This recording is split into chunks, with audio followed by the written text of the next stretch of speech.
আজকের অনলাইন ভিত্তিক শ্রেণী কার্যক্রমে তোমাদের সবাইকে স্বাগত জানাচ্ছি। আশা করছি ভালো আছো। যে আছো, যারা আছো, প্রতিদিনের মতো আবার বলছি, নিজের নাম ও রোল নাম্বার কমেন্ট বক্সে লিখে দিবে এবং কোনো সমস্যা থাকলে অবশ্যই জানাবে। আজকে অনলাইন ভিত্তিক শ্রেণী কার্যক্রমে ধারাবাহিকতায় তোমাদের সাথে পরিণীতি ও সুশাসন প্রথম পত্রের 10ম অধ্যায়ের তৃতীয় এবং শেষ ক্লাস নিয়ে হাজির হয়েছি। দেখতে দেখতে কিন্তু আমাদের প্রথম পত্রর সিলেবাস অনেকটা শেষ হয়ে গেছে। এখন তোমাদের কাজ হচ্ছে, যদি এই পর্যন্ত কোনো সমস্যা থাকে, কোনো টপিকের ওপর বিশেষ সমস্যা থাকে, অবশ্যই সেটা আমাকে জানাবে। আমি প্রথম থেকে শুরু করার পূর্বে তোমাদের যে সকল বিষয়ের ওপর সমস্যা আছে সেটা নিয়ে অবশ্যই আলোচনা করব, তারপর আমি আবার প্রথম থেকে আলোচনা শুরু করব। আচ্ছা, তো আজকে আমরা আলোচনা করব 10ম অধ্যায়ের শেষ যে সকল বিষয়গুলো বাকি রয়ে গেছে সেই সকল বিষয় নিয়ে। আমরা এর মধ্যে জাতি কাকে বলে, জাতীয়তা কাকে বলে, জাতীয়তার পার্থক্য, জাতীয়তার উপাদান, এই সকল বিষয় নিয়ে আলোচনা করেছি। আজকে আমরা যে সকল বিষয় নিয়ে আলোচনা করব তা হচ্ছে, প্রথমত রাষ্ট্রীয় উন্নয়নে জাতীয়তাবাদের ভূমিকা নিয়ে আলোচনা করব, জাতীয়তাবাদের সীমাবদ্ধতা নিয়ে আলোচনা করব, দেশপ্রেম কী সেটা নিয়ে আলোচনা করব, এবং সর্বশেষ জাতীয়তাবাদ বা জাতীয়তাবোধ ও দেশপ্রেম নিয়ে আলোচনা করব, বা জাতীয়তাবোধ ও দেশপ্রেমের সম্পর্কটা কী সেটা নিয়ে আমরা আলোচনা করব। তো শুরু করছি। প্রথমে আমাদের আলোচনার বিষয় কি বলেছি, রাষ্ট্রীয় উন্নয়নে জাতীয়তাবাদের ভূমিকা। আমাদের সাথে যারা যারা আছে তারা অবশ্যই নাম লিখে দিবে। মুনিয়া জামান তাহিয়া, তোমাকে অনেক ধন্যবাদ জানাচ্ছি, কারণ তোমাকে সকল ক্লাসে উপস্থিত দেখা যায়। তোমাকে অনলাইন ভিত্তিক শ্রেণী কার্যক্রমে 100% উপস্থিতি আছে বলে আমরা বলতে পারি। ধন্যবাদ তোমাকে। তোমার সমস্যা থাকলে অবশ্যই জানাবে। বাকি যারা আছো তারা অবশ্যই নাম আর রোল কমেন্ট বক্সে লিখে জানাবে। আচ্ছা, তো শুরু করছি। প্রথমে আমাদের রাষ্ট্রীয় উন্নয়ন জাতীয়তাবাদের অবদান, এটা আমরা খুব সংক্ষেপে আলোচনা করে শেষ করে দেব। রাষ্ট্রীয় উন্নয়নে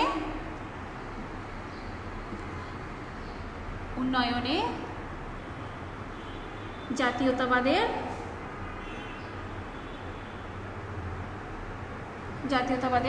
অবদান। জাতীয়তাবাদ কাকে বলে মনে আছে?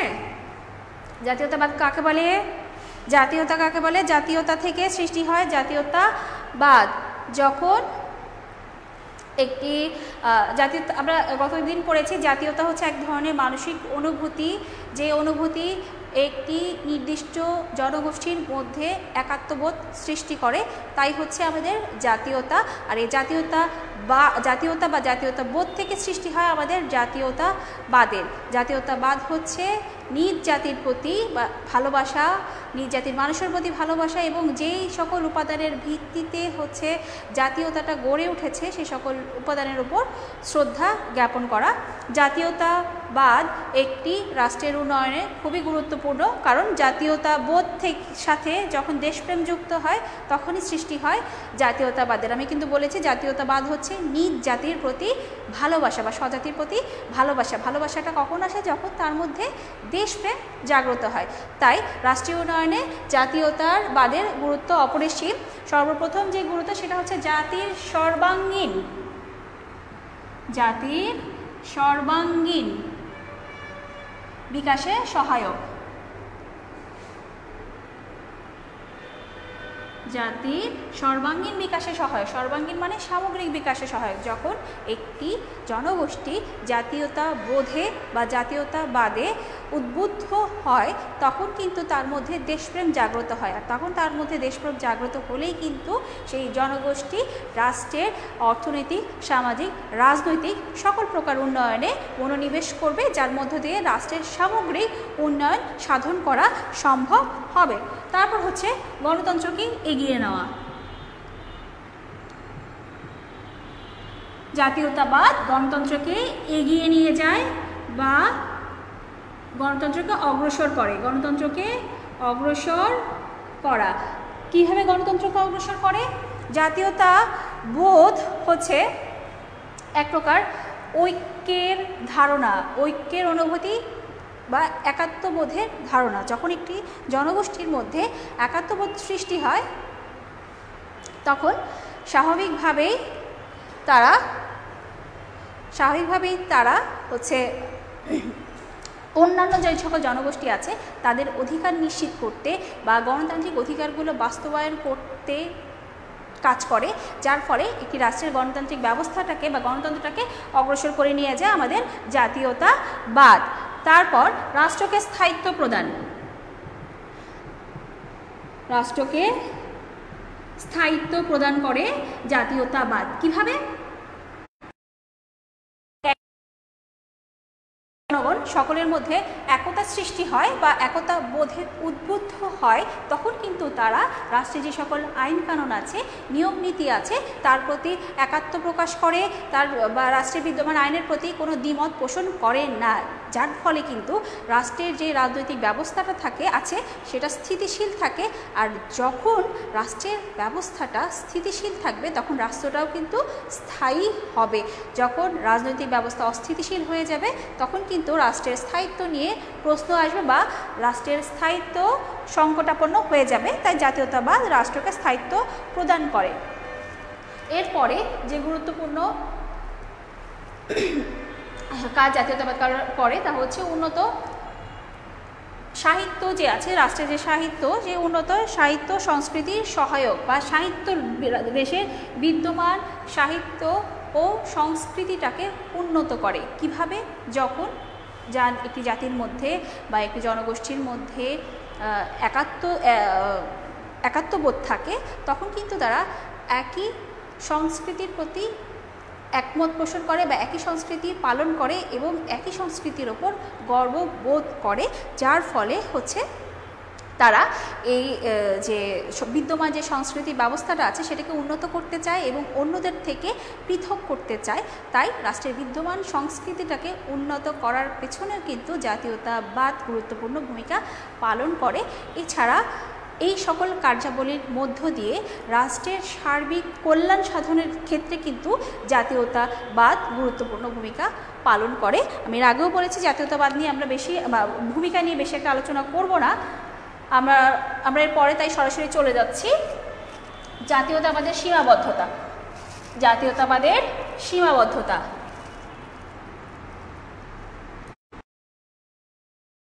জাতীয়তাবাদের সীমাবদ্ধতা। সীমাবদ্ধতা আমরা জানি ত্রুটি, লিমিটেশন। আমরা এতক্ষণ বললাম যে জাতীয়তাবোধ জনগণের মধ্যে দেশপ্রেম জাগ্রত করে, যা দেশের উন্নয়নে কার্যকর ভূমিকা রাখে। তাহলে জাতীয়তাবাদ কিভাবে বা জাতীয়তাবাদের সীমাবদ্ধতা কিভাবে থাকে বা জাতীয়তাবাদের ত্রুটি কিভাবে থাকে? জাতীয়তাবাদ তখনই নেতিবাচক রূপে রূপান্তরিত হয় যখন জাতীয়তাবাদটি উগ্র জাতীয়তাবাদে পরিণত হয়। কিসে পরিণত হয়? উগ্র জাতীয়তাবাদ। উগ্র জাতীয়তাবাদ যখন জাতীয়তা ধারণাটি নেতিবাচক রূপ লাভ করে বা বিকৃত রূপ লাভ করে, তখনই সেই বিকৃত রূপ লাভ করে হয়ে যায় হচ্ছে আমাদের উগ্র জাতীয়তাবাদ। উগ্র জাতীয়তাবাদটা কি? তার আগে আবার একটু স্মরণ করি জাতীয়তাবাদ বা জাতীয়তাবোধটা কি। জাতীয়তা হচ্ছে এক ধরনের মানসিক চেতনা, যে চেতনার দ্বারা উদ্বুদ্ধ হয়ে একটি জনগোষ্ঠী তাদের মধ্যে একাত্মবোধ সৃষ্টি করে, পাশাপাশি তারা তাদেরকে অন্যান্য জাতিগোষ্ঠী থেকে পৃথক ভাবতে শুরু করে। পৃথক ভাবাটা, এই পৃথক ভাবাটা যখন বা নেতিবাচক দিকে চলে যায়, যেমন কোনো জাতিগোষ্ঠী যখন তার জাতীয়তাবোধটাকে বা তার জাতিটাকে অন্য জাতি থেকে উৎকৃষ্ট এবং শক্তিশালী ভাবতে শুরু করে, তখনই সেটা জন্ম হয় আমাদের উগ্র জাতীয়তাবাদের। আমি আবার বলছি, জাতীয়তাবোধে উদ্বুদ্ধ হয়ে কোনো জাতিগোষ্ঠী যখন নিজ জাতিকে অন্য জাতির থেকে পৃথক এবং উৎকৃষ্ট ভাবতে শুরু করে, তখনই সৃষ্টি হয় আমাদের উগ্র জাতীয়তাবাদের। উগ্র জাতীয়তাবাদ কখনোই কাম্য নয়, কারণ উগ্র জাতীয়তাবাদ কখনোই রাষ্ট্রে শান্তি বা বিশ্বে শান্তি প্রতিষ্ঠা করতে পারে না। উগ্র জাতীয়তাবাদ সব সময় নৈরাজ্য, হিংসা, যুদ্ধ ইত্যাদি সৃষ্টি করে থাকে। আচ্ছা, তাহলে উগ্র জাতীয়তাবাদটা কখন বিকাশ লাভ করে? যখন একচেটিয়া পুঁজিবাদের বিকাশ শুরু হয়, তখন থেকে কিন্তু উগ্র জাতীয়তাবাদের সৃষ্টি হয়। উদাহরণ হিসেবে আমরা বলতে পারি জার্মানির হিটলারের কথা, ইটালির মুসোলিনির কথা। ঠিক আছে, তাহলে উগ্র জাতীয়তাবাদের সীমাবদ্ধতাটা হচ্ছে মূলত উগ্র জাতীয়তাবাদ। এই উগ্র জাতীয়তাবাদের ফলে যে সকল সমস্যা দেখা দেয় তার প্রথম হচ্ছে উগ্র জাতীয়তাবাদটা হচ্ছে আমাদের গণতন্ত্র বিরোধী।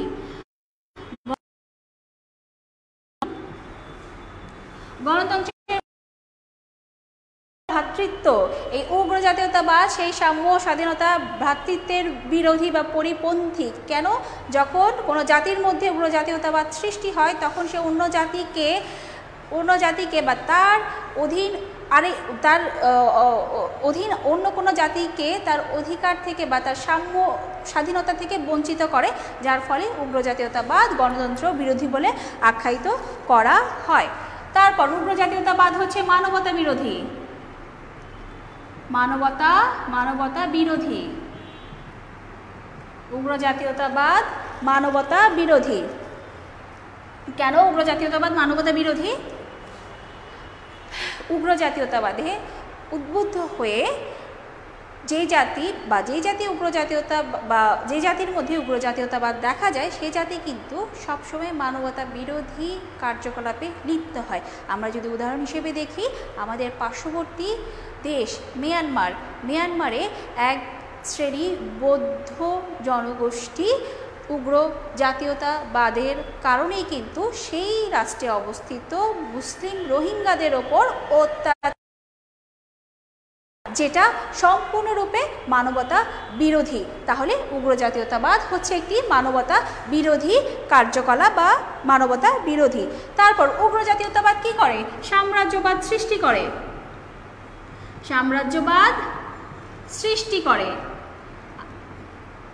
সাম্রাজ্যবাদ কি? যখন কোনো দেশ বা জাতি নিজ ক্ষমতা দেশ বা জাতির ওপর প্রভাব বিস্তার করতে চায় বা অন্য দেশকে নিয়ন্ত্রণ করতে চায়, তাকে বলি হচ্ছে আমরা সাম্রাজ্যবাদ। উগ্র জাতীয়তাবাদ সাম্রাজ্যবাদ সৃষ্টি করে। কিভাবে? উগ্র জাতীয়তাবাদের দ্বারা কোনো দেশ বা জাতি নিজেকে অন্য দেশের তুলনায় শক্তিশালী ভেবে তার থেকে দুর্বল যে দেশগুলো আছে তার উপর নিয়ন্ত্রণ প্রতিষ্ঠা করতে চায়, আর এই নিয়ন্ত্রণ প্রতিষ্ঠার মাধ্যমে সে শক্তিশালী জাতিগুলো দুর্বল জাতির উপর সাম্রাজ্যবাদ সৃষ্টি করে। আর সাম্রাজ্যবাদ সম্পূর্ণরূপে অগণতান্ত্রিক এবং মানবতা বিরোধী। তাই উগ্র জাতীয়তাবাদের আরেকটি সীমাবদ্ধ সাম্রাজ্যবাদ সৃষ্টি। আচ্ছা, উগ্র জাতীয়তাবাদ কিন্তু বিশ্ব শান্তি নষ্ট করে। তাহলে কি? বিশ্ব শান্তির পরিপন্থী। উগ্র জাতীয়তাবাদ বিশ্ব শান্তির পরিপন্থী।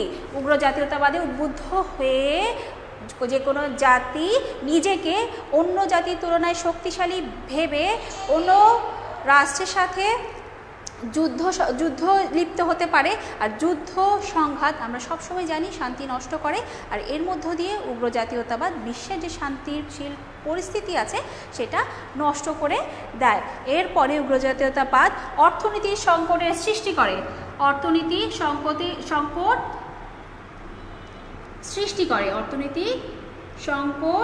সৃষ্টি করে। কিভাবে? অপেক্ষাকৃত যে শক্তিশালী দেশগুলো আছে বা রাষ্ট্রগুলো আছে তারা অন্য রাষ্ট্রের ওপর নিয়ন্ত্রণ প্রতিষ্ঠা করার জন্য সেই রাষ্ট্রের অর্থনৈতিক ভিতটাকে ভেঙে দিতে চায়, যার ফলে উগ্র জাতীয়তাবাদের উদ্বুদ্ধ হয়ে বা উগ্র জাতীয়তাবাদ অর্থনীতি সংকটের সৃষ্টি করে।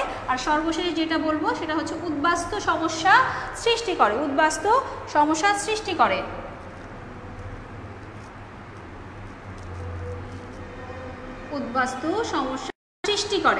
আচ্ছা, একটু আগে যে বলেছি পার্শ্ববর্তী দেশ মিয়ানমার, পার্শ্ববর্তী রাষ্ট্র মিয়ানমারে আমরা দেখেছি যে একটি মুসলিম জনগোষ্ঠী আছে যারা রোহিঙ্গা নামে পরিচিত। তাদেরকে কিন্তু ওই মিয়ানমার থেকে বিতাড়িত করে দেওয়া হয়েছে। তারা কিন্তু বাংলাদেশে এখন উদ্বাস্তু হিসেবে আছে। তার কারণ কি? তার কারণ হচ্ছে উগ্র জাতীয়তাবাদ। তাহলে আমরা বলতে পারি উগ্র জাতীয়তাবাদ আমাদের এই উদ্বাস্তু সমস্যা সৃষ্টি করে। এই সকল সমস্যা বা এগুলোই হচ্ছিল আমাদের উগ্র জাতীয়তাবাদের সীমাবদ্ধতা। আশা করি তোমরা বুঝতে পেরেছো। এরপরে আমি যে বিষয়টা নিয়ে আলোচনা করব সেটা হচ্ছে আমাদের এই অধ্যায়ের সবচেয়ে গুরুত্বপূর্ণ অংশ বা সবচেয়ে গুরুত্বপূর্ণ বিষয়, সেটা হচ্ছে দেশপ্রেম ও, আমরা তো আমাদের শিরোনামেই রেখেছি, আমাদের শিরোনাম কি? দেশপ্রেম ও জাতীয়তাবাদ। আমরা এখন আলোচনা করব জাতীয়তা ও দেশপ্রেমের সম্পর্কটা কী, বা জাতীয়তাবাদে দেশপ্রেমের সম্পর্কটা কি, সেই বিষয় নিয়ে আমরা এখন আলোচনা করব। আচ্ছা, তাহলে জাতীয়তাবাদ বা জাতীয়তা কি সেটা তো আমরা জেনেছি, তাহলে আমাদেরকে জানতে হবে এখন দেশপ্রেমটা কি। তাহলে আমরা সর্বপ্রথম শুরু করব দেশপ্রেমের ধারণা দিয়ে।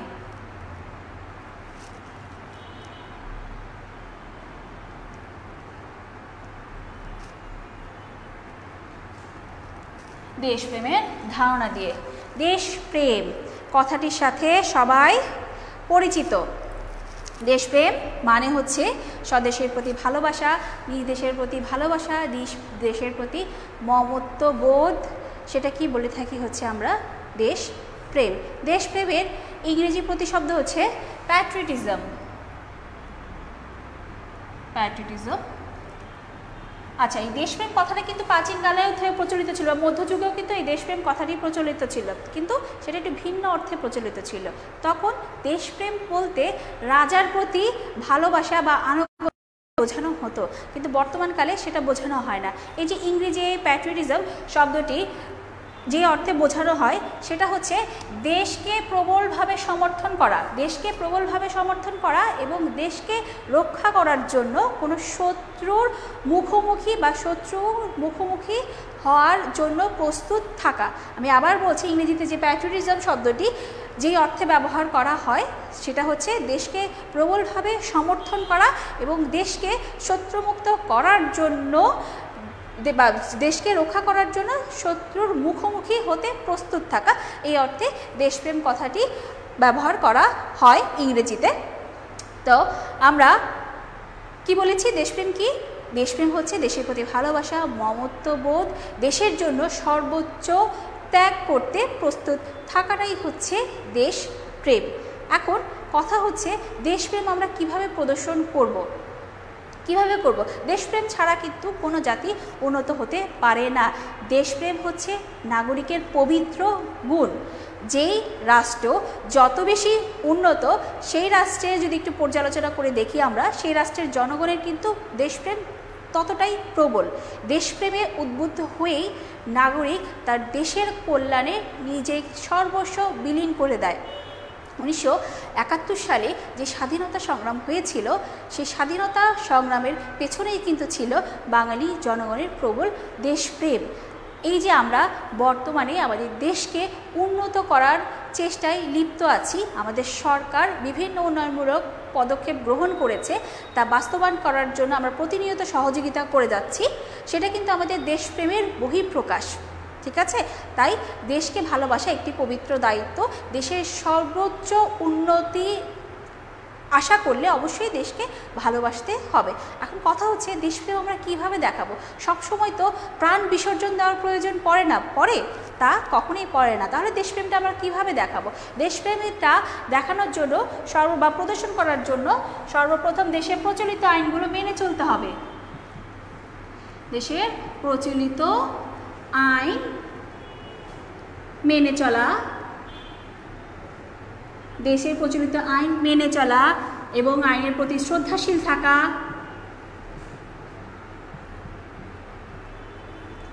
আইনের প্রতি শ্রদ্ধাশীল থাকা,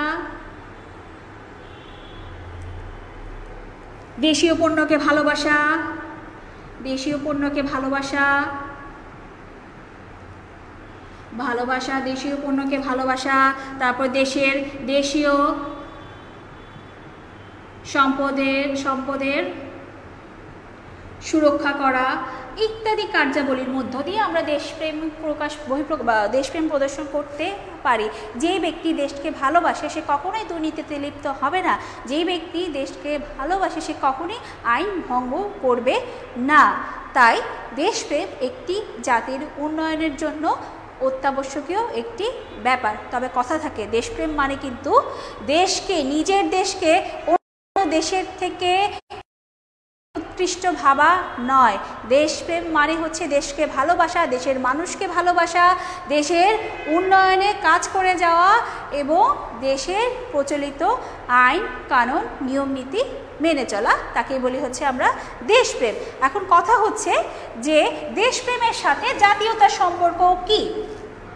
কেন দেশপ্রেমকে জাতীয়তার সাথে যুক্ত করা হয়েছে? জাতীয়তা ও দেশপ্রেম, কেন দেশপ্রেমের সাথে জাতীয়তার কথা আসে বা জাতীয়তার কথার সাথে দেশপ্রেম আসে, সেটা আমাদেরকে অবশ্যই জানতে হবে।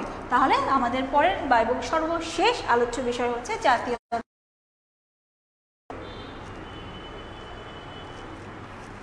এখন কথা আছে যে জাতীয়তা আগেও দেশপ্রেম আর জাতীয়তা একই সূত্রে গাঁথা, দেশপ্রেম সূত্রে গাঁথা। জাতীয়তা কি? একটি মানসিক ধারণা, যখন একটি নির্দিষ্ট ভূখণ্ডে এক জনগোষ্ঠী বসবাস করে, যখন তারা একই খাদ্যাভ্যাস পরিচালনা করে বা একই ভাষায় কথা বলে, একই সংস্কৃতি পালন করে, তখন তাদের মধ্যে সৃষ্টি হয় একটি বোধটা হচ্ছে আমাদের জাতীয়তা। এই জাতীয়তা উদ্বুদ্ধ হয়ে জনগণের মধ্যে সৃষ্টি হয় দেশপ্রেম, আর এই দেশপ্রেমই আমাদের পরিচালিত করে জাতীয়তাবাদের দিকে। দেশপ্রেম ও জাতীয়তাবাদ একই সূত্রে গাঁথা। আমরা যদি একটু পর্যালোচনা করে দেখি, একটু আগেও যেটা বলেছি যে 1971 সালে বা 1971 সালে, কারণ এই পর্যন্ত এই পৃথিবীতে যে সকল স্বাধীনতা যুদ্ধ পরিচালিত হয়েছে বা এই পর্যন্ত যে সকল রাষ্ট্র স্বাধীনতা যুদ্ধের দিকে ধাবিত হয়েছে, তার পেছনে মূল কারণ ছিল হচ্ছে দেশপ্রেম। আর এই দেশপ্রেম কিন্তু এসেছে সেই জনগোষ্ঠীর একাত্মবোধ থেকে, যাকে বলি হচ্ছে আমরা জাতীয়তা। জাতীয়তা থেকেই কিন্তু দেশপ্রেমের সৃষ্টি। জাতীয়তার মধ্য দিয়েই দেশপ্রেমে উদ্বুদ্ধ হয়ে ব্যক্তি তাকে রাষ্ট্রের সার্বিক কল্যাণের দিকে ধাবিত করে। আমরা যখন জাতীয়তার উপাদানগুলো দেখেছিলাম, মনে আছে কী কী উপাদান দেখেছিলাম? অবশ্যই মনে থাকার কথা, জাতীয়তার উপাদানগুলোর মধ্যে ছিল হচ্ছে ভৌগোলিক ঐক্য, বংশগত ঐক্য, ভাষা সংস্কৃতিগত ঐক্য, অর্থনৈতিক ঐক্য এবং বিভিন্ন জিনিস দেখেছিলাম। এবং সর্বশেষ কি বলেছিলাম? ঐক্য হয়তোবা কোনো রাষ্ট্রে জাতীয়তা সৃষ্টি করার জন্য বা জাতীয়তাবোধ সৃষ্টি করার জন্য কোনো দেশে দেখা যায় ধর্মীয় ঐক্য কাজ করে, আবার কোনো ঐক্য কাজ করে, আবার ভৌগোলিক ঐক্য কাজ করে, বা দুটো একসাথেও কাজ করতে পারে। কিন্তু সব কিছু উপাদানের ঊর্ধ্বে হচ্ছে আমাদের মনস্তাত্ত্বিক ঐক্য বা ভাবগত ঐক্য। ভাবগত ঐক্য কি? জাতি, ধর্ম, বর্ণ এই সবতার উপরে অবস্থান করে নিজেদেরকে এক ভাবাটাই হচ্ছে আমাদের ভাবগত বা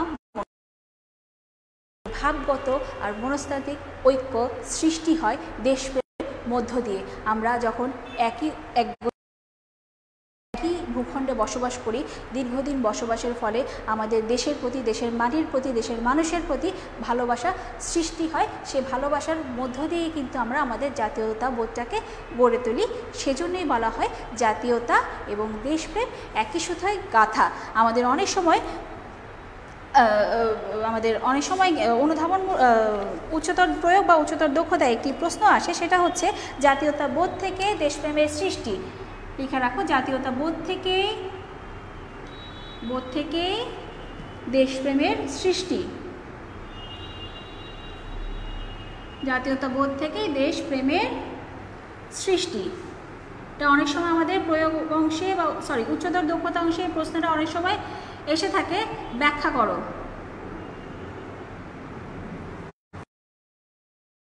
প্রশ্নটার উত্তর যথাযথভাবে দিতে পারবে।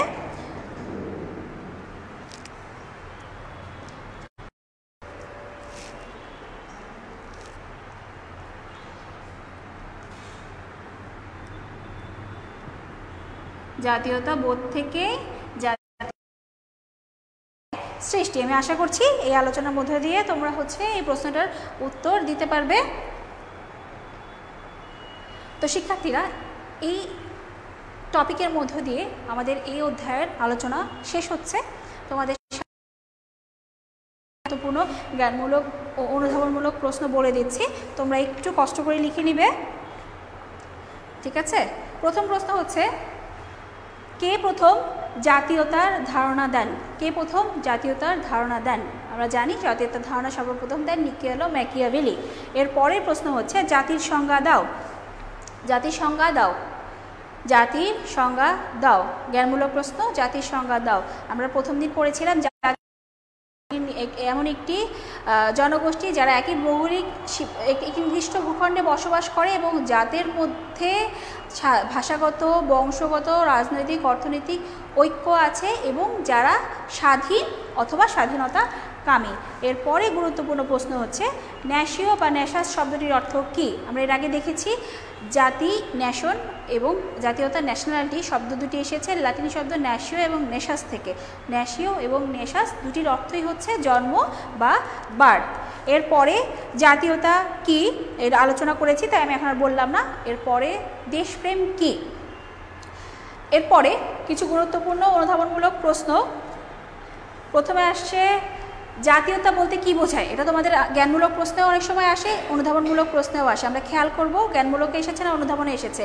জ্ঞানমূলকে আসলে যে একভাবে অ্যান্সার করব, অনুধাবনে আসলে আর একটু বিস্তরভাবে আলোচনা করব। এরপর বংশগত ঐক্য কি। যখন আমি জাতীয়তার উপাদান আলোচনা করেছিলাম তখন সেখানে এসেছিল বংশগত ঐক্য। বংশগত ঐক্য কি। মনস্তান্ত্রিক ঐক্য কি বা মনস্তান্ত্রিক ঐক্য বলতে কি বোঝায়। ভৌগোলিক ঐক্য বলতে কি বোঝায়।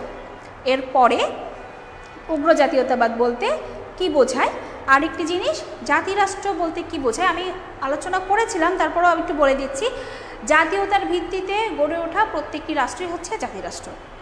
আবার বলছি, জাতীয়তার ভিত্তিতে গড়ে ওঠা প্রত্যেকটি রাষ্ট্রই হচ্ছে জাতিরাষ্ট্র। এই দৃষ্টিকোণ থেকে বর্তমানে যতগুলো স্বাধীন রাষ্ট্র আছে সবই কিন্তু জাতিরাষ্ট্র। আমরা এর আগেও কিন্তু পড়েছি আধুনিককালে রাষ্ট্র হচ্ছে জাতিরাষ্ট্র বা ন্যাশন স্টেট। আচ্ছা, একটি উদ্দীপক নিয়ে আলোচনা করছি বা একটি উদ্দীপক তোমাদের সাথে বলছি। যেমন ধরো, করাষ্ট্রের এক তরুণ বা করাষ্ট্রের এক মেধাবী ছাত্র যে কিনা বিশ্ববিদ্যালয়ে পড়াশোনা করার সময় তার রাষ্ট্রের সাথে আরেক রাষ্ট্রে স্বাধীনতা যুদ্ধ শুরু হয়। খেয়াল করবে কয়েকটি রাষ্ট্র, ওই রাষ্ট্রে একটি যুবক বা তরুণ যে বিশ্ববিদ্যালয়ে পড়াশোনা করছে, বিশ্ববিদ্যালয়ে পড়াশোনা করার সময় তার রাষ্ট্রের সাথে স্বাধীনতা যুদ্ধে লিপ্ত হয়। সেই তরুণটি সব কিছু ভুলে গিয়ে একটি অনুপ্রেরণা থেকে উদ্বুদ্ধ হয়ে সেই স্বাধীনতা যুদ্ধে অংশগ্রহণ করে এবং পরবর্তীতে শহীদ হয়। তাহলে যুবকটিকে কোন বিষয়টি উদ্দীপনা জুগিয়েছে বা প্রেরণা জুগিয়েছে? তা অবশ্যই হচ্ছে আমাদের দেশপ্রেম। অবশ্যই সেটা কি?